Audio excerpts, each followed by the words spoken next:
Good morning friend नमस्कार technical view को स्वागत जनाऊँगी मु आज आपण पाखक नहीं आसी 10टी मुख्य खबर आसतु देखी नेबा। नंबर 1 जून शेष सप्ताह रे काँ भाँ वर्षा राज्य में एवं मौसुमी वायु दुर्बल थिबारु 2 दिन है राज्य में पाग सुखिला और खराटिया रही। आसंता काली भी राज्य में वर्षा होबार संभावना खूब क्षीण 25 और 26 तारीख में राज्य में किछि स्थान में काँ भाँ वर्षा होबार संभावना थिबा बेले एहा उपरे पुणी पाग संपूर्ण सुखिला रहिबो अर्थात जून शेष सप्ताह में राज्य में विशेष वर्षा होबार संभावना नाही बोली पाणीपाग विभाग विशेषज्ञ माने मत देलेनी। आंचलिक पाणीपाग विज्ञान केन्द्र रे सूचना अनुसार आसंता काली राज्य में वर्षा हेबो नाही। एहा पर 2 दिन अर्थात 25 और 26 तारीख में राज्य में किछि अंचल स्वल्प वर्षा होई पारे। 25 तारीख दिन नवरंगपुर कोरापुट कलाहांडी कंधमाल रायगड़ा देवगढ़ सुंदरगढ़ मयूरभंज केन्दुझर और अनुगुल किछि अंचल और 26 तारीख में सुंदरगढ़ झारसुगुड़ा बरगढ़ बलांगीर सोनपुर बौद्ध संबलपुर देवगढ़ केन्दुझर मयूरभंज गजपति गंजाम नयागढ़ और खर्दारे स्वल्प वर्षा हो पारे। यापर राज्य में पाग सुखिला रहिबो बोली केन्द्र पक्षर कहुई। तेबे आसंता काली राजधानी और संलग्न अंचल स्वल्प वर्षा हो पारे।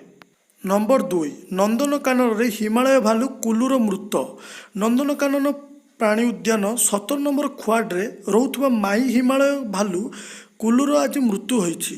ताकू 25 वर्ष होइतिला। से गत 1 वर्ष धरी श्वासजनित रोग पीड़ित हो चिकित्सित हेउतिला। ताकू खुआड खाद्य ग्रहण कक्ष मध्य पृथक रखा जाई सेठार चिकित्सा कर जाउतिला। नंदनकानन रे एबे थिबा हिमालय कला भालुंको मध्य कुलू एकमात्र जे कि छुआ देइछि। तार मृत्यु पर वंशवृद्धि प्रति संकट देखा देइछि। कुलू 1995 मसीहा डिसेम्बर 26 तारीख में नंदनकानन जन्मलाभ करथिला। वर्तमान नंदनकानन रे एही प्रजातिर मोट 5टी भालू अछंती। कुलू जक्ष्मा रोग पीड़ित होई ओयूएटी चिकित्सकों तत्वावधान में चिकित्सित हेउतबा नंदनकानन उपनिर्देशक जयंत दास सूचना दैछंती। नंबर 3 हीराकुदर प्रथम बन्या जल आज छड़ा हीराकुद डैम रु चलित वर्ष प्रथम बन्या जल आज सकाळ 10टार छड़ा एने हीराकुद डैम्र मुख्य जंत्री सुनील कुमार नायक सूचना देइछंती। एथिपाई डैम कर्तृपक्ष प्रस्तुति आरंभ करिसंती। डैम्र उपरमुंड छत्तीसगढ़ अंचल अधिक वर्षा होइतिबारु डैम मध्यकु जल प्रवेश परिमाण बढ़ी। एथिसह जल पतन बिबा कारण डैम्रु जल निष्कासन पर निष्पत्ति निया जाइछि।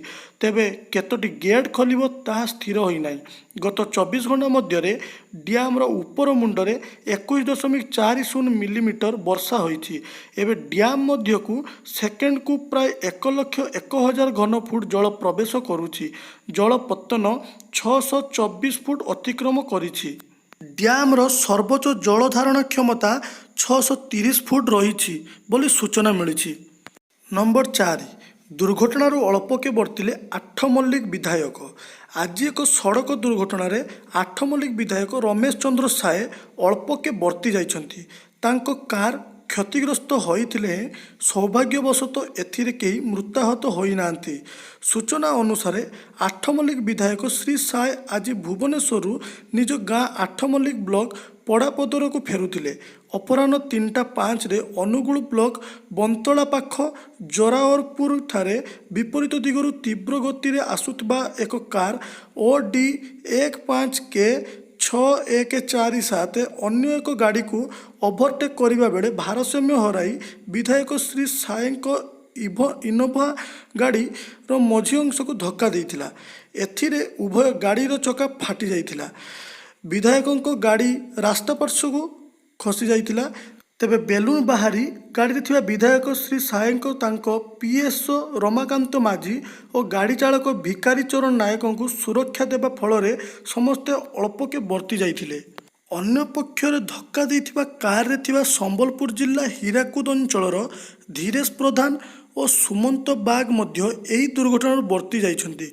घटना संक्रांत रे विधायकों गाड़ी चालक भिकारी नायक बंतला थानार अभियोग करिसंती। ए संपर्क में विधायक श्री सायकों को पचारिबारु जगन्नाथ कृपारु बंचीगलु कहार किछि क्षति होई नाही बोली कहिसंती। बंतला थाना पुलिस घटनास्थल पहुंची अनुसंधान करथिले। नंबर 5 जुलाई 31 जाए लॉकडाउन बढ़ाइले दीदी। पश्चिमबंग में बढ़िला लॉकडाउन। ଜୁଲାଇ 31 ଯାଏଁ ଲକଡାଉନ୍ ବୃଦ୍ଧି କରିବାକୁ ରାଜ୍ୟ ସରକାର ନିଷ୍ପତ୍ତି ନେଇଛନ୍ତି। ସୁବେରେ ଲଗାତାର ବୃଦ୍ଧି ପାଉଥିବା କରୋନା ଭାଇରସ ସଂକ୍ରମଣକୁ ଦୃଷ୍ଟିରେ ରଖି ଏଭଳି ନିଷ୍ପତ୍ତି ନେଇଥିବା ଜଣାପଡ଼ିଛି। ବୁଧବାର ରାଜ୍ୟର ମୁଖ୍ୟମନ୍ତ୍ରୀ ମମତା ବାନାର୍ଜୀଙ୍କର ଅଧ୍ୟକ୍ଷତାରେ ଏକ ସର୍ବଦଳୀୟ ବୈଠକ ବସିଥିଲା। ଏଥିରେ ଜୁଲାଇ 31 ଯାଏଁ ଲକଡାଉନ୍ ବୃଦ୍ଧି କରିବାକୁ ଘୋଷଣା କରାଯାଇଛି। ଏହି ସମୟରେ ସୁବେରେ ସମସ୍ତ ସ୍କୁଲ ଓ କଲେଜ ବନ୍ଦ ରହିବ। ଏଥିସହ ସରକାରୀ କାର୍ଯ୍ୟାଳୟରେ ସାମାଜିକ ଦୂରତା ରକ୍ଷା କରାଯାଇ ବର୍ତ୍ତମାନ ଭଳି କାର୍ଯ୍ୟ ଜାରି ରହିବ ବୋଲି ମମତା କହିଛନ୍ତି। ସୂଚନାଯୋଗ୍ୟ, ପଶ୍ଚିମବଙ୍ଗରେ ଏପର୍ଯ୍ୟନ୍ତ ମୋଟ କରୋନା ଆକ୍ରାନ୍ତଙ୍କ ସଂଖ୍ୟା 14,728ରେ ପହଞ୍ଚିଛି। ସେଥିମଧ୍ୟରୁ 9,218ରୁ ଉର୍ଦ୍ଧ୍ୱ ସୁସ୍ଥ ଓ 580 ଜଣଙ୍କର ମୃତ୍ୟୁ ଘଟିଛି ବୋଲି ରାଜ୍ୟ ସ୍ୱାସ୍ଥ୍ୟ ବିଭାଗ ପକ୍ଷରୁ ସୂଚନା ଜାରି ହୋଇଛି। ପୁଣି ସାହା ହେଲେ ସବ୍ୟସାଚୀ। ତାମିଲନାଡୁରେ ଫସିଥିବା ପରିବାରକୁ ଆଣିଲେ ଓଡ଼ିଶା। ମହାପ୍ରଭୁ ଶ୍ରୀଜଗନ୍ନାଥଙ୍କ ରଥଯାତ୍ରା ସହ ସେମାନଙ୍କର ଅଟକି ଯାଇଥିବା ରଥ ମଧ୍ୟ ଗଡ଼ିଥିଲା। ନିଜ ଜନ୍ମମାଟିକୁ ଫେରିଆସିବା ଜାଣି 3 ମାସରୁ ଦୀର୍ଘ ଦିନ ଧରି ଦୁର୍ବିସହ ହୋଇପଡ଼ିଥିବା ଜୀବନ ଏବଂ ମନକୁ ଶାନ୍ତି ଏବଂ ଆଶ୍ୱସ୍ତି ମିଳିଥିଲା। ଲକଡାଉନ୍ ଯୋଗୁଁ ତାମିଲନାଡୁରେ ଫସି ରହିଥିବା ଜଗତସିଂହପୁର କୁଜଙ୍ଗ ଅଞ୍ଚଳର ଅନିରୁଦ୍ଧ ମଲ୍ଲିକ ଓ ତାଙ୍କ ପରିବାରକୁ ଏଭଳି ସହଯୋଗର ହାତ ବଢ଼ାଇ ତାଙ୍କ ଦେବତ୍ୱ ସାରିଛନ୍ତି ଅଭିନେତା ସବ୍ୟସାଚୀ ମିଶ୍ର।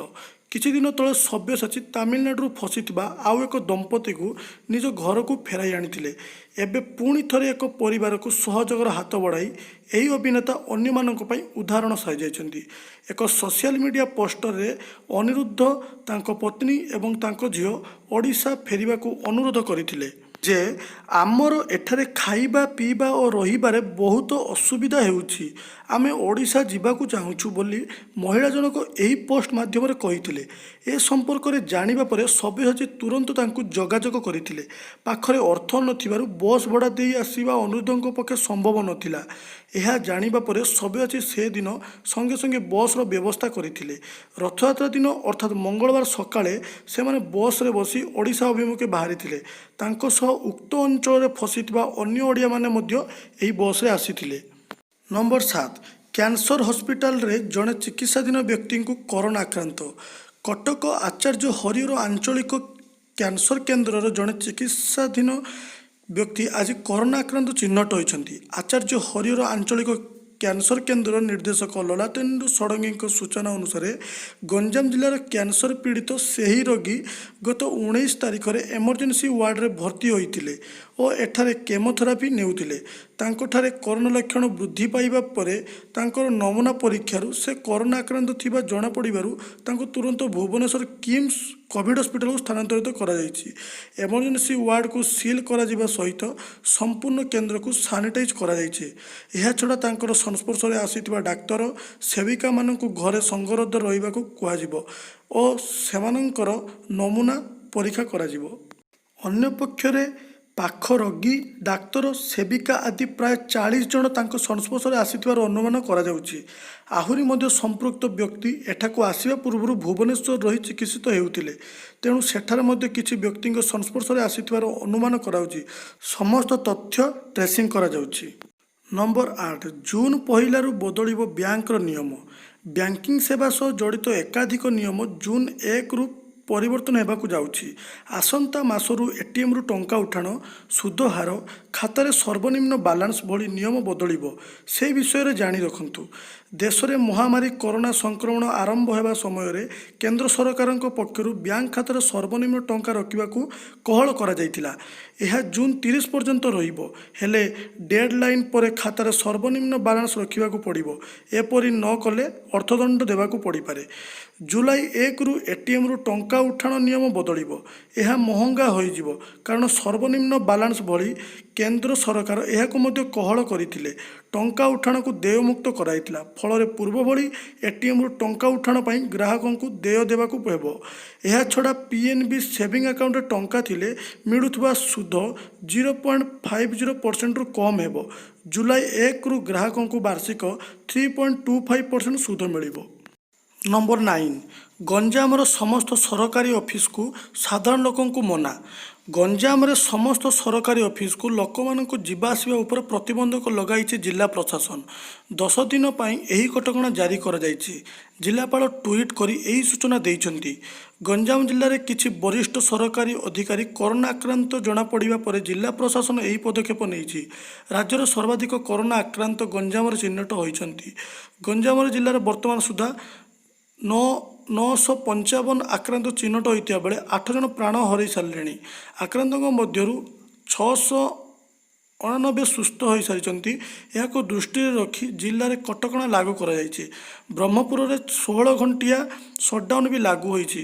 ସକାଳୁ 7ଟାରୁ ଦିନ 12ଟା ଯାଏଁ ସହରରେ କଟକଣାକୁ କୋହଳ କରାଯାଇଛି।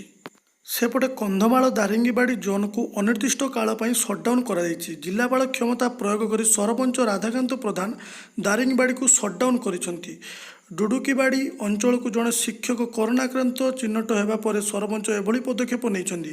ଆକ୍ରାନ୍ତ ହୋଇଥିବା ବ୍ୟକ୍ତି ଜଣକ ବହୁ ଲୋକଙ୍କ ସଂସ୍ପର୍ଶରେ ଆସିଥିବାରୁ କରୋନା ସଂକ୍ରମଣ ବଢ଼ିବା ଆଶଙ୍କାରେ ପଞ୍ଚାୟତକୁ ଅନିର୍ଦ୍ଦିଷ୍ଟ କାଳ ପାଇଁ ସଟ୍ଡାଉନ୍ ଘୋଷଣା କରାଯାଇଛି। ଏନେଇ ମାଇକ୍ ଯୋଗେ ସ୍ଥାନୀୟ ଅଞ୍ଚଳରେ ପ୍ରଚାର କରାଯାଇଛି। କେତେକ ମେଡିସିନ ଦୋକାନ ବ୍ୟତୀତ ଅନ୍ୟ ସମସ୍ତ ଦୋକାନ ବଜାର ବନ୍ଦ ରହିବ। ନମ୍ବର 10, 24 ଘଣ୍ଟାରେ ଦେଶରେ ସର୍ବାଧିକ 15,000ରୁ ଅଧିକ କରୋନା ପଜିଟିଭ ଚିହ୍ନଟ ହୋଇଛନ୍ତି। ଭାରତରେ କରୋନା ଭାଇରସ ଆକ୍ରାନ୍ତଙ୍କ ସଂଖ୍ୟା ଧୀରେ ଧୀରେ ବଢ଼ୁଥିବା ବେଳେ ଶୁକ୍ରବାର ଦିନ ଏହି ସଂଖ୍ୟା 4,56,183କୁ ଛୁଇଁଥିବା ନେଇ କେନ୍ଦ୍ରର ସ୍ୱାସ୍ଥ୍ୟ ପରିବାର କଲ୍ୟାଣ ମନ୍ତ୍ରାଳୟରୁ ସୂଚନା ଦେଇଛନ୍ତି। କେନ୍ଦ୍ରର ସ୍ୱାସ୍ଥ୍ୟ ଓ ପରିବାର କଲ୍ୟାଣ ମନ୍ତ୍ରାଳୟର ସୂଚନା ଅନୁଯାୟୀ ଗତ 24 ଘଣ୍ଟା ମଧ୍ୟରେ ଭାରତର ସର୍ବାଧିକ 15,968 ଜଣ ନୂଆ ଆକ୍ରାନ୍ତ ଚିହ୍ନଟ ହୋଇଥିଲା ବେଳେ ପାଖାପାଖି 465 ଜଣଙ୍କର ମୃତ୍ୟୁ ଘଟିଛି। ଏଯାବତ୍ କରୋନାରେ ସଂକ୍ରମିତ ହୋଇ ପ୍ରାୟ 1,83,022 ଜଣ ବ୍ୟକ୍ତି ଚିକିତ୍ସିତ ହେଉଥିବା ବେଳେ ପାଖାପାଖି 14,476 ଜଣ ପ୍ରାଣ ହରାଇଛନ୍ତି। ଆହୁରି ମଧ୍ୟ ସମସ୍ତ 2,58,650 ଜଣ ଚିକିତ୍ସିତ ରୋଗୀ ସୁସ୍ଥ ହୋଇ ଡିସ୍ଚାର୍ଜ ହୋଇଥିବା ବେଳେ ସ୍ୱାସ୍ଥ୍ୟ ଓ ପରିବାର କଲ୍ୟାଣ ମନ୍ତ୍ରାଳୟ ପକ୍ଷରୁ ପ୍ରକାଶ କରାଯାଇଛି। ତ ଫ୍ରେଣ୍ଡସ୍ ମାନେ ଯଦି ଭିଡ଼ିଓଟି ଭଲ ଲାଗିଥାଏ ତ ଲାଇକ୍ ସେୟାର ସବସ୍କ୍ରାଇବଟେ କରିନେବେ, ଯାହାଫଳରେ କି ଆପଣଙ୍କୁ ଆମର ଚ୍ୟାନେଲର ନୋଟିଫିକେସନ୍ ସର୍ବପ୍ରଥମେ ପାଇପାରିବେ। ଧନ୍ୟବାଦ।